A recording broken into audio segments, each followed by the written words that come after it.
बिस्मिल्लाहिर्रहमानिर्रहीम। अस्सलाम वालेकुम नाजरीन इकराम, पिछली वीडियो में नरेंद्र मोदी के जंगी जनून का पहला नतीजा आपके सामने रखा था। इस वीडियो में दूसरा नतीजा आपके सामने रखेंगे। नेपाल की पार्लियामेंट में होने वाली वो कानून साजी जिसके बाद शायद भारत की फौज कतरे से भी कम पानी में तैरकर मर जाए, क्योंकि भारत की फौज चाइना से तो शिकस्त खा ही चुकी थी, मगर नेपाल से भी शिकस्त का प्याला पीना पड़ेगा, ये भारत की फौज ने सोचा भी न था। इसका वाकया कुछ यूं है, नरेंद्र मोदी समझते थे कि मुस्तकबिल करीब में वो एक सुपर पावर बनकर उभरेंगे और अपने हमसायों से अच्छे ताल्लुकात के लिए सबसे पहले नेपाल गए थे।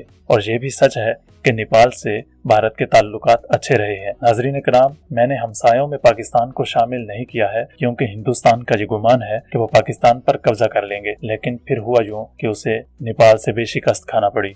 जुमा के रोज सीतामढ़ी के इलाके में एक लड़ाई के नतीजे में गोलियां चली, जिसकी वजह से हलाक और जख्मी होने वाले भारतीय सुरमा थे।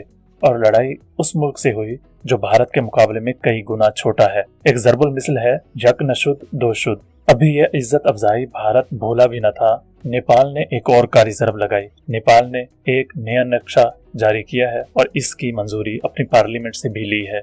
और इस नक्शा में नेपाल ने 3 मुतनाज़ा इलाके, जिनमें काला पानी, लेम्पिया धोरा और लिपू लेक हैं, को अपने नक्शे में शामिल कर लिया है और मुतालबा किया है कि ये इलाके हमारे हैं और हमें वापस किए जाएं, या हम इनको वापस ले लेंगे।